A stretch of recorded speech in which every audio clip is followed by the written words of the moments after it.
Qu'est-ce que tu désires? Quel est ton désir réellement? Nous avons l'un de nos passages le plus aimé de tous, le psaume 37, le verset 4 qui nous dit: fais de l'Éternel tes délices et il te donnera ce que ton cœur désire.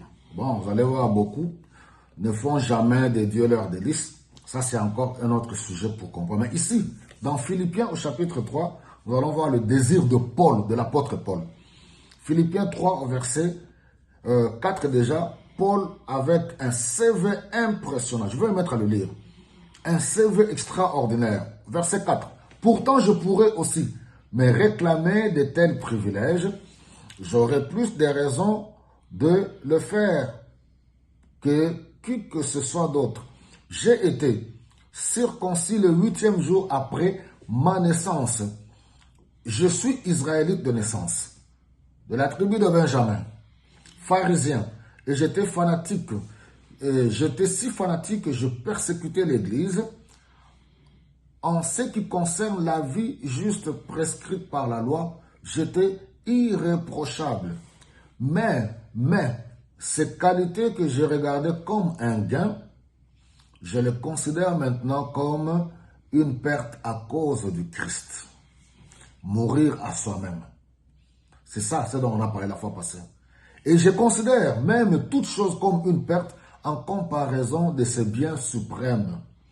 Connaître Jésus-Christ, mon Seigneur, pour qui je me suis privé de tout avantage personnel, je considère tout cela comme des déchets afin de gagner le Christ et d'être parfaitement uni à lui. Je n'ai plus la prétention d'être juste grâce à ma pratique de la loi. C'est par la foi au Christ que je le suis. Grâce à cette possibilité d'être juste, créé par Dieu et qu'il accorde en réponse à la foi. Regardez maintenant là où je conclus, verset 10. Tout ce que je désire, contrairement à nos désirs à nous, bien sûr qui sont légitimes. Dieu, donne-moi ceci, donne-moi le mariage, voilà, je suis marié, donne-moi les enfants, Dieu, ainsi de suite. Ça fait partie des principes du royaume de Dieu. Demandez et l'on vous donnera.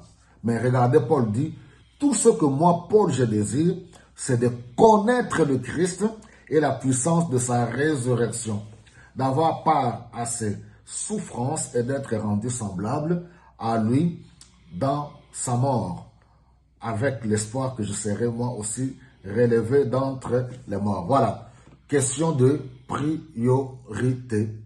Alléluia. Donc, essayons de mettre la priorité. Quel est ton désir? Qu'est-ce que tu désires réellement? Que le Saint-Esprit nous aide et que le Seigneur nous accorde selon les désirs de nos cœurs. Merci beaucoup.